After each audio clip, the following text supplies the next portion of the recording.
Would you guys welcome my friend Louie Giglio?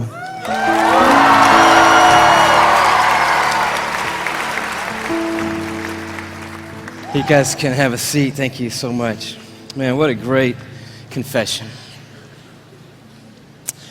We're calling this, I think you knew this already, the How Great Is Our God Tour.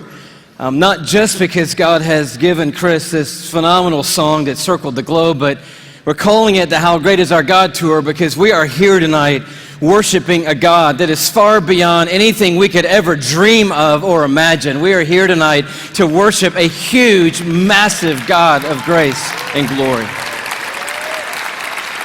If there's anything that could happen tonight, our heart is that we will leave tonight with at least a couple of things having happened to us. One being that our view of God will be completely blown up all over again, and that the view that we have of God will be expanded in this place tonight, and that we will leave here with the confidence that He is able to hold on to us and hold us together no matter what circumstances come our way in this lifetime.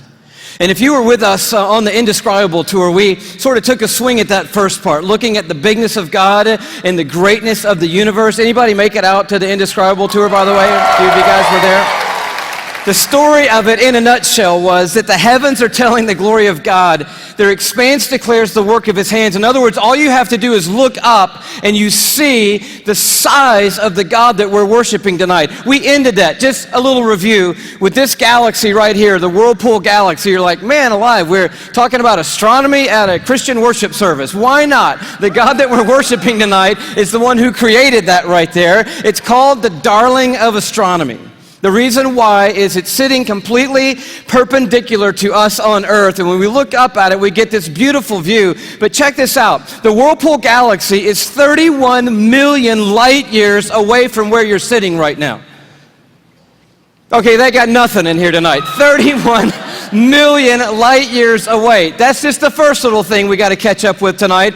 By the way, the story opens like this. In case you forgot, in the beginning, God created the heavens and the earth, and He said, "Let there be light," and there was light. And that was a phenomenal moment when that happened, because light came out of the mouth of God traveling 186,000 miles a second. That's how fast light is traveling through the universe. And so a light year, therefore, is how far light travels in 1 year, and I'll do the math for you. It's 5.88 trillion miles is a light year. So as we talked about before, when you start to get around in the neighborhood of God, the mile is not going to help you. The yardstick, the ruler, the tape measure, these things are of no value in the universe that God has made. We're using a ruler called a light year that's 5.88 trillion miles long. And if you'd like to go to the Whirlpool Galaxy, be my guest. All you have to do is multiply 31 million, that's how many light years it is away, by 5.88 trillion miles, and that's the distance that you've got to cover.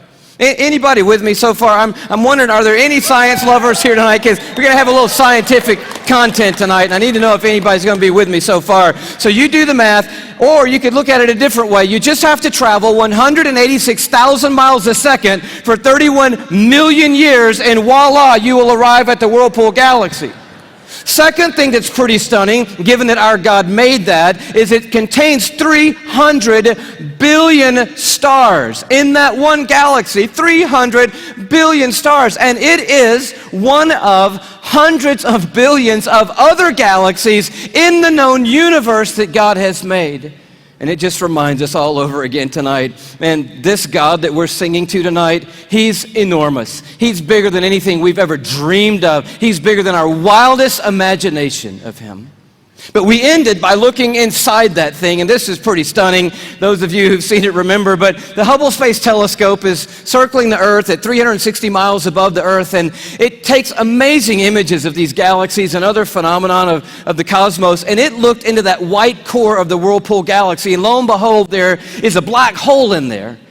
And we'd never seen it before until Hubble could take an image of it, and I found this on NASA's site, hubblesite.org. This is what Hubble sent back to us from 31 million light years away from the black hole core of the Whirlpool Galaxy. They send us back this image right here, and it's just crazy. It's crazy. It's the glory of God, the grandeur of God. It's the grace of God and the mercy of God everywhere we look. It's the imprint of God in all of creation, everywhere we turn. And tonight we just want to begin with the bigness of God, the grandeur of God all over again. We're going to do it by looking at 4 stars. Can you handle 4 stars tonight? The first one's easy because there's just one star in our solar system, and that star is called the sun. Thank you very much. Yes, it's our own star. There's an image of it for you, by the way. It's a little more fierce than we often think. It's 10,000 degrees Fahrenheit on the surface, but what I want you to see about it is how big it is. It's 93 million miles away, so when you're looking up in the sky, it's pretty good pace out there. By the way, light traveling 186,000 miles a second. It's only taken 8 minutes to cover that 93 million mile journey to touch your skin here in Atlanta, Georgia. But what I want you to see is the size of it. It's like 1,000,000 times the size of the earth, and that matters to us tonight when you hear what the psalmist said. Listen to his words. By the word of the Lord, this is Psalm 33, the heavens were made. In other words, God didn't lift a finger when he made the universe. By the word of the Lord, the heavens were made. But he goes on to say, their starry hosts by the breath of his mouth. So we're looking at something so intense that we don't want to get any closer than 93 million miles away, which is what we are right now. And then we read that God just breathes out stars. It's crazy to think about it. 1,000,000 times the size of the earth. So here's a little perspective that sort of changed my life. If the earth were the size of a golf ball, okay, the sun would be 15 feet in diameter. Okay, that didn't seem to move anybody either, so let me try it a different way. Let me just try it just a different way. I thought I might need this, so I brought a golf ball, okay? So all through the evening, this is going to represent Earth, all right? So this is where we are. I need everybody in the building to look as closely as you can and find yourself, okay? And when you found yourself, I want you to nod your head so that I know you've located you on the earth, okay? You nodding your head? Okay, you found yourself. If the earth were a golf ball, the sun would be 15 feet in diameter. That's not 15 feet in diameter. Can we blow that up just a hair and maybe give them 15 feet in diameter? So here's a little perspective for you, okay? Is this working for anybody? Here we are on the earth, and that's the sun. It's so big,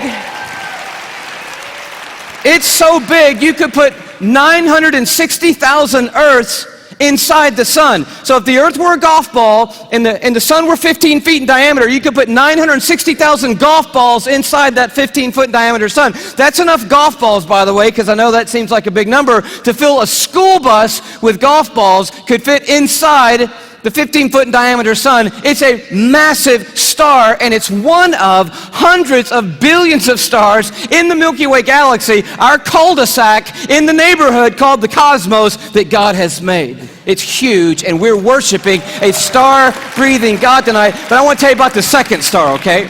Because the second star absolutely wrecked my life. I heard about it when I was a high school student here in Atlanta. One of our youth leaders did a talk, and he mentioned this star. I didn't know how to talk to God for about 2 months after I heard about this star. It's called Betelgeuse or Betelgeuse. You can pick your pronunciation. I'm obviously going with Betelgeuse, and Betelgeuse is incredible. Here it is in the night sky. I know it doesn't look incredibly ferocious, but it's 427 light years away. So that's 427 times 5.88 trillion miles away from us right now.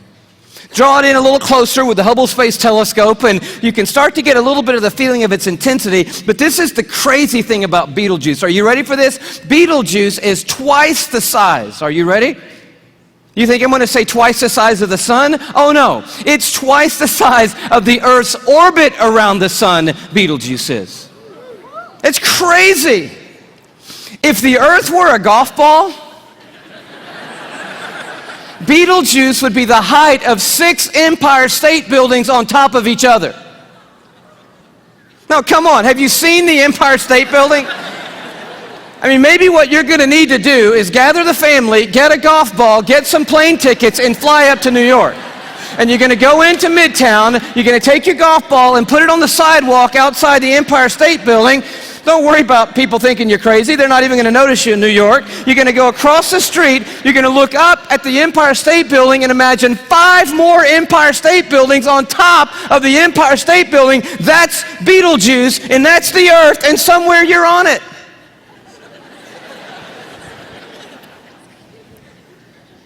You could fit 262 trillion Earths inside Betelgeuse. So if the Earth were a golf ball, that would be enough golf balls to fill up the Superdome with golf balls. 3,000 times.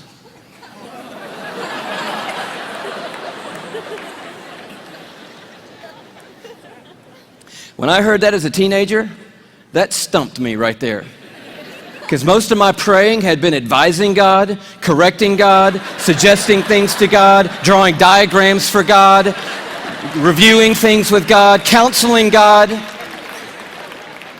The third star, can you go a little bit bigger with me? The third star is called Musifi. Here it is in the night sky. It's that gold star to the top left. We have the big image of it. It's 3,000 light years away, but I just want you to see it in the span of all these little glittering stars so that you know that at times when you look up at night, it is not just twinkle, twinkle, little star, how I wonder what you are. I'm telling you what you are. What you are is intense and huge and massive and ferocious is what you are. And this one used to be called Herschel's Garnet Star. Check it out. If the Earth were a golf ball, Musifi would be the width of 2 Golden Gate bridges end to end. Apparently, you're going to need to go from New York to the West Coast. Go to San Francisco with your family and your golf ball. Place your golf ball at the beginning of the Golden Gate Bridge. Go across the bay into Oakland to a high place where you can see the entire Golden Gate Bridge. Another second Golden Gate Bridge will be in your imagination. Span all the way back the 2 Golden Gate Bridges to the very beginning and find your golf ball over there. That's the Earth, and somewhere you're on it. One of the stars in the Milky Way galaxy. It's so big you could fit 2.7 quadrillion Earths inside this one star. Thank you so much. Where have you been all night? Now, quadrillion we have not talked about, and I need to explain this just briefly because I don't know about you, but I do not understand the national debt or any numbers bigger than about $875.28. I get that number. Go bigger than that, I don't know. But you need to understand a quadrillion, okay? Because this star is crazy big. A quadrillion, let's do it this way. Everybody knows a million, right? How many of you know what a million is? You can kind of get your head around a million. Everybody? All right. You know that a billion's 1,000 million, and a trillion is 1,000 billion, and a quadrillion is 1,000 trillion, right? Everybody knew that? Here's the perspective. This changed my life, right? A million seconds ago, 12 days ago. Isn't that cool? See, that saves you doing that on your little calculator at home, which I dare you to try to do when you get home tonight. But a billion seconds ago, you're thinking, oh my goodness, if it's 12 days ago, I'm going all the way back to like September with you, Louie. This must be crazy, right? How about May 1975 is a billion seconds ago? You're like, whoa, that's a little bit bigger than a million. Oh yeah. A trillion seconds ago, you're like, I'm on the 1800s. No. Christopher Columbus? No. 29,700 BC is a trillion seconds ago. A quadrillion seconds ago, 30,800,000 years ago is a quadrillion seconds ago. We're talking about a really large number, and Musifi is so big, you could put 2.7 quadrillion Earths inside this one star. But it is not even the biggest star we have found. I think that means the big dog star, and that's exactly what it is. I bring it to you as a little bitty purple, glow just to the right of center there. But Canis Majoris, oh wow. If the Earth were a golf ball, Canis Majoris would be the height of Mount Everest.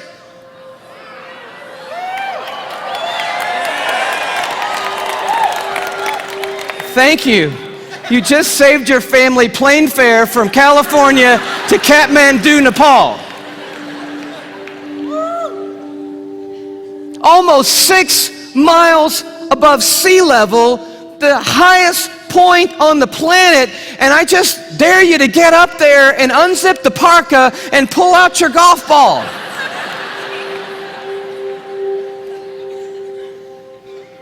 You could fit 7 quadrillion Earths inside Canis Majoris. That's enough Earth, if the Earth were a golf ball, to cover the entire state of Texas in golf balls, 22 inches deep. You see the one you're on?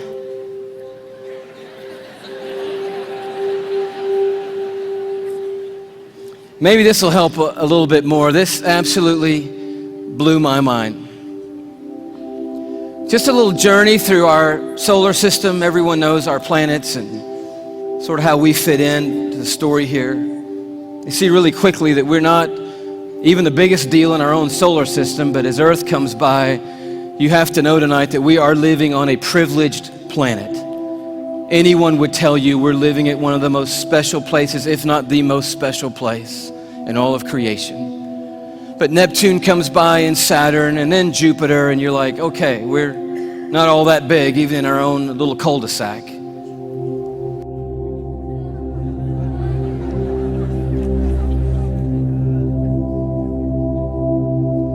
I just noticed the blue dot fading away is not the Earth. That's Neptune. The Earth has gotten too small to see anymore. Sirius comes by. Little plug for satellite radio. Not the biggest star, but the brightest star that we have found so far. Pollux, which we didn't mention. Arcturus. Such a beautifully named one, Regal. But then the one that messed me up.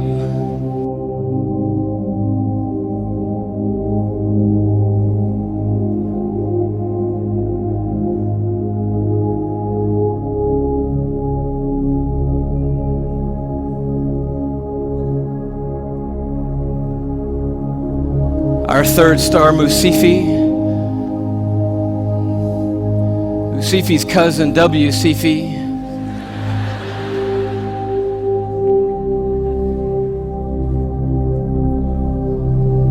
And Canis Majoris.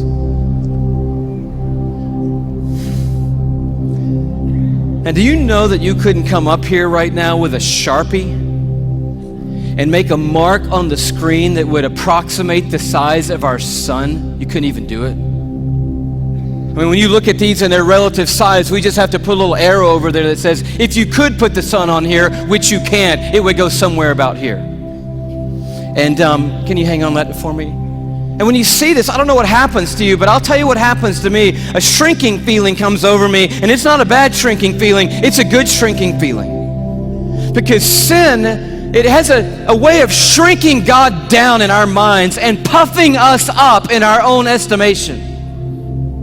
But just a glance into the universe that God has made resizes everything in a heartbeat. And you realize tonight we are worshiping an unrivaled, uncontested God of all kind of might and power and glory and awe, there's none like him anywhere in all of creation tonight. We are not here worshiping some little teeny tiny God. We are the teeny tiny ones, you and me. We are small and weak and fragile and frail. We are, you and me tonight, one of 6.5 billion people on this little golf ball sized planet in this massive universe that God has made. But I'll tell you, the miracle of tonight is crazy, and crazier to me than the size of any star.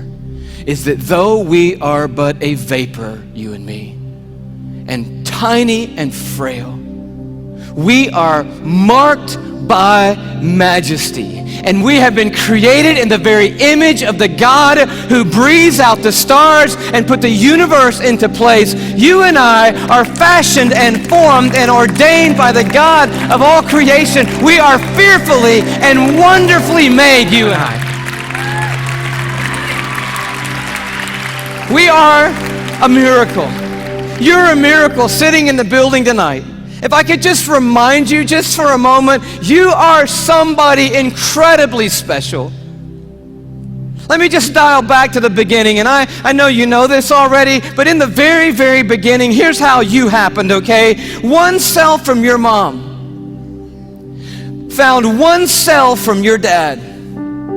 Now, there's more involved in that than that, but that's enough for us right now.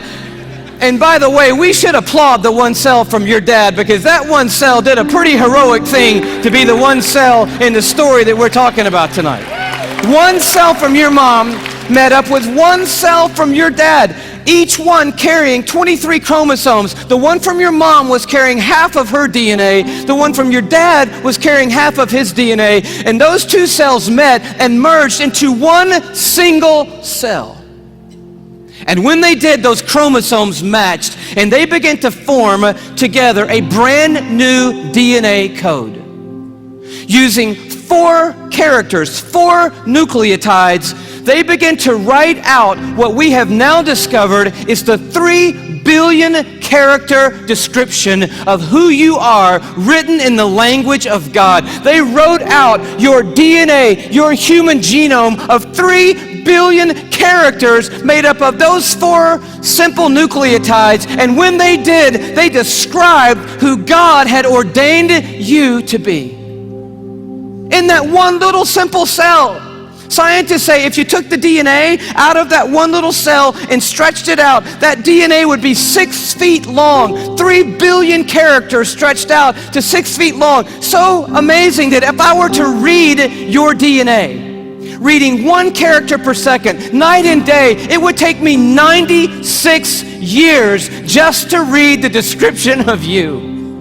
And when they formed together, they wrote out and painted a picture which had never been written before in the history of humankind.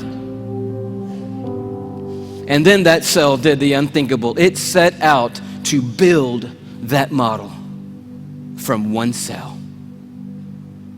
I'm telling you, you are a miracle sitting in this building tonight. And you have come a long, long way. I mean, here you are. This may not be in the family photo album, but here you are at 3 days old. 16 cells of you. You say, what in the world is that? It's a 16-cell human embryo on the tip of a safety pin at incredible magnification.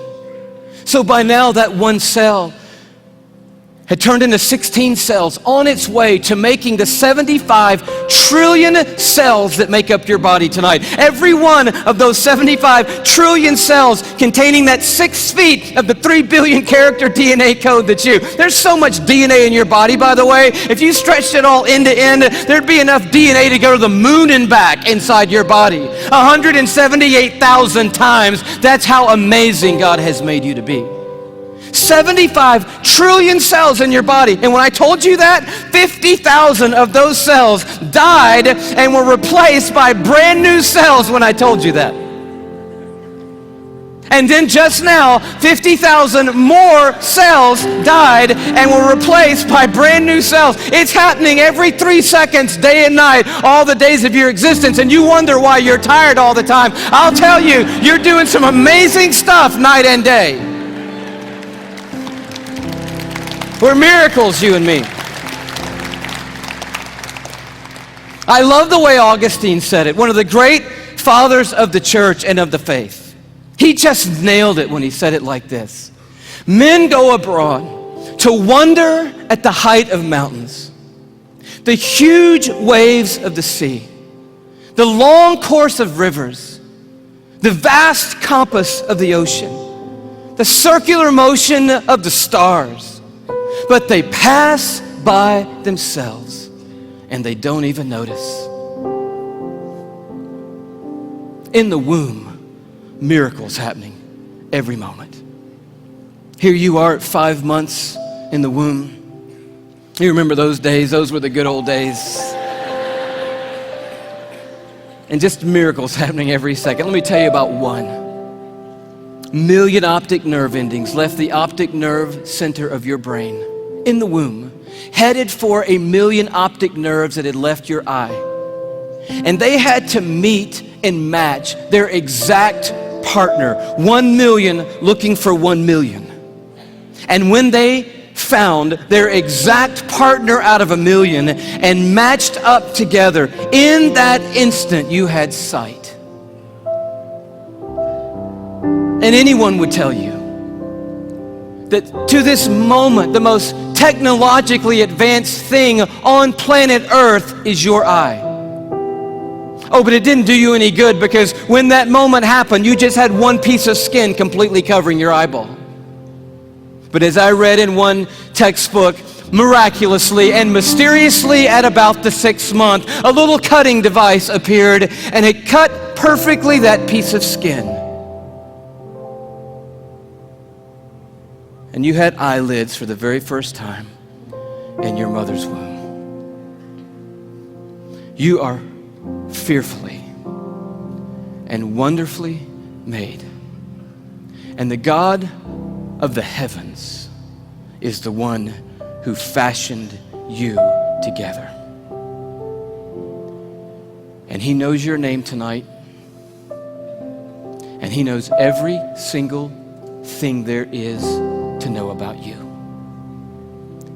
And he's made you a promise that for those who trust in him, he will literally hold them in his hand and carry them all the days of their life. This Psalm 33 that talks about a star-breathing God turns an interesting corner. It says, "For he spoke and it came to be. He commanded and it stood fast." That's power and awe. But now it gets very personal. From heaven, the Lord looks down and sees all mankind. From his dwelling place, he watches all who live on earth. He who forms the hearts of them all and is intimately acquainted with everything they do. And then he goes even further. And he says, "The eyes of the Lord are on those who fear him, on those who hope in his unfailing love." And here comes his promise, "to deliver them from death and to keep them alive in famine." And that is the promise tonight, because this building and our world is filled with hurting people, with lives that are spinning out of control, with pain that we didn't ask for or could never imagine. And God is making a promise to us tonight. He's saying, "I am a universe maker and I am a heart former, but I'm also big enough to be intimately acquainted with all the circumstances of every one of your lives. And I promise you, no matter what comes in this lifetime, no matter how difficult the road or how dark the night, I will hold on to you, and I will literally hold you together and carry you through any and every circumstance that ever comes your way, any moment on this planet." It's the promise of God. And you say, "Well, man, that sounds good, but how do I know that's true in my life right now, Louie?" I mean, that's really what we want to know tonight. And I'll tell you how you can know tonight that God will always hold you together no matter what. It's by looking a little deeper into the human body, and it's a little protein molecule called laminin. Yeah, that's about what I felt the first time I heard that. Long story short, the tour was winding down last time around. We were in Tyler, Texas. The night was over. A guy walks up to me. I wish I could tell you the whole story. It was so of God. Introduces himself to me, says, "How are you doing? I just wanted to say hello." I said, "It's nice to meet you." He says, "You guys winding the tour down? Where are you going to go from here?" I said, "Well, I'm on my way back home to Atlanta, Georgia." He said, "Well, what's next for you?" I said, "I'm going to be preaching the next 2 Sundays for my pastor back in Atlanta." He said, "Oh, cool. What are you preaching on?" I said, "Well, the series is on the glory of God in the human body." He said, "That's really amazing. I'm a molecular biologist at the university down the road. Give me your talk." And I was like, oh, wow, I wasn't quite yet ready to unload the talk for a molecular biologist. So I kind of stumbled through what I had, and he's kind of being kind and gracious and like, that's good. And then he says, "Well, what's your big left hook? You got to have a left hook, a big finish, right?" I said, "I don't have a left hook yet." He said, "Oh, Louie, oh man, your left hook is laminin." And I'm totally blank on laminin. He goes, "Louie, it's a cell adhesion molecule. Protein molecule? Do you know about proteins?" I'm like, "No." He said, Louie, cells organize into certain molecular structures, and that determines what protein there are. There are between 10 and 60,000 proteins in the human body. We don't even know how many proteins are in the human body. But one of them is a cell adhesion molecule. It's organized into this certain structure, and that tells the cell what its job is in the body. And this one is a cell adhesion molecule. And I'm like, all right. He said, no, Louie, it's like the rebar of the human body. The steel they put in the concrete when they lay the foundations of things, it's that stuff. It's holding your membranes together. It's the glue of the human body, Louie. It's laminin. You got to tell them about laminin. And I'm like, I promise you, I'm going home and tell them about laminin. And I'm sure when I do, revival is going to sweep across the church and probably around the world when I tell them. He said, no. You got to see laminin. I'm like, okay, let's see it. He said, no. You need to go look it up online. You need to go Google laminin. I'm like, I don't even know how to spell laminin. Takes his card out. He writes on the back, Laminin. I'm like, okay, I cannot wait to get to my computer and get on Google, click on images, type in laminin, and I'm waiting, and these little thumbnails come up on the screen, and I'm like, wow. That's laminin, the cell adhesion molecule. Woo! I am so excited. I am beside myself. I cannot believe what I'm seeing. I love laminin. I'm so fired up. You should see laminin, I guess. That's the thing, right? Okay. Here is a scientific diagram of the laminin cell adhesion molecule that's holding your body together right now, okay? This is what I found right here.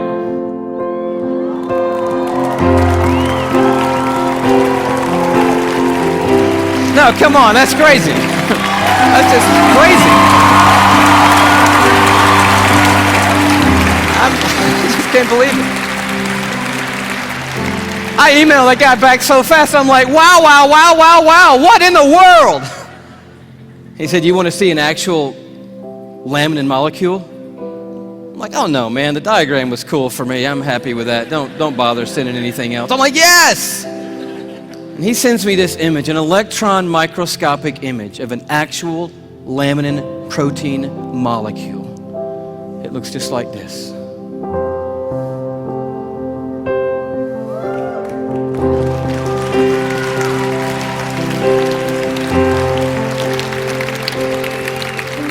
I'm like, how crazy is that? That the stuff that holds our bodies together, that's holding the lining of your organs together, holding your skin on, is in the perfect shape of the cross of our Lord Jesus Christ. And immediately I'm thinking about the words of Paul in Colossians 1. You know this beautiful passage where Paul's talking about the supremacy of Christ and the sufficiency of Christ. He says, for by him, talking about Jesus Christ, all things have been created, things in heaven and things on earth. All things were created by Jesus and for Jesus. But then the next verse goes on to say this. It's crazy. And he, Jesus, is before all things, and in him, that is, in Jesus Christ, all things hold together. It's right there. I'm like, of course they do. Of course they do. Everything holds together in Jesus Christ. And he goes on at the end of this paragraph, and he just tells the story of grace. He says, for God was pleased to have all his fullness dwell in Christ, and through Christ to reconcile to himself all things by making peace through his blood shed on a cross. So you're at the toughest place in your life. How can you know that God is going to hold you together and bring you through? You know, because there is a cross standing over history, and it is looming over this building tonight. It is the place where the star breather became the sin bearer, where the universe maker became mankind's Savior. And it is proof that God doesn't always change the circumstances. He did not change them for Jesus on that hillside outside Jerusalem. But the cross is also proof that God always has a purpose in the circumstances, and that His purpose and His plan will prevail and will triumph through any circumstances in this world.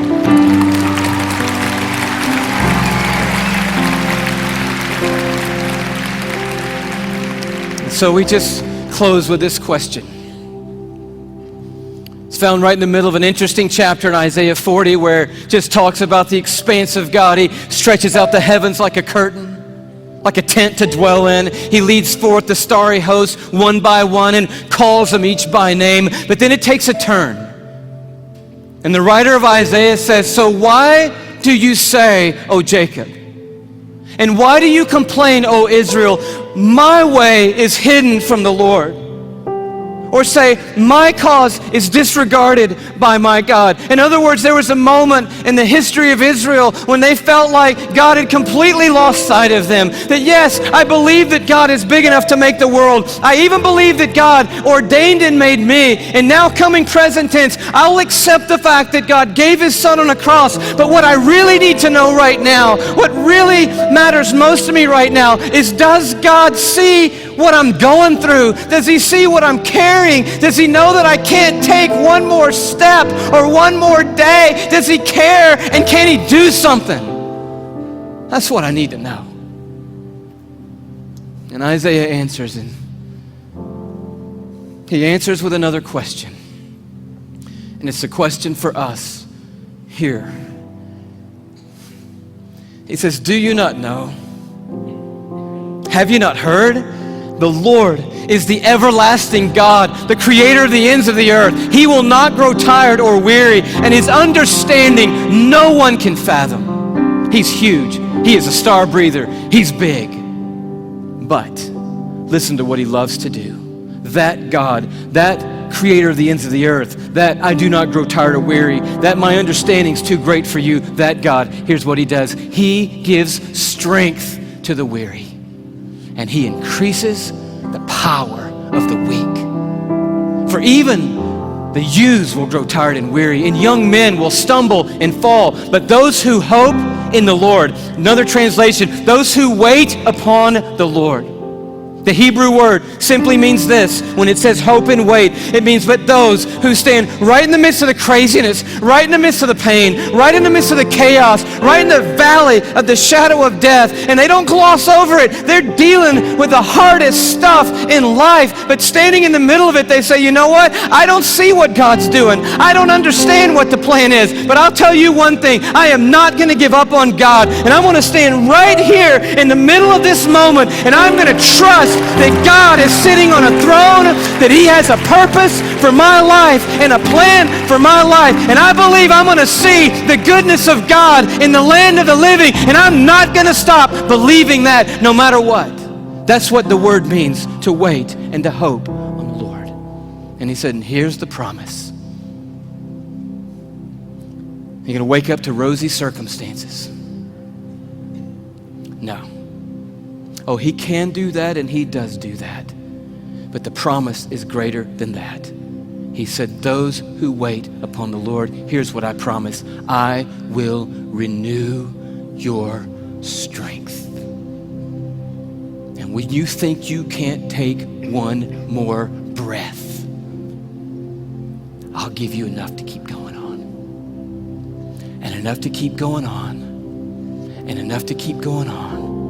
And to keep going, and to keep going, and to keep going. You keep hoping, and I'll keep causing strength to rise when you hope. And you'll keep going, and you will feel like you have been swept up on the wings of eagles, and you will run and not get weary, and walk through it all and not faint.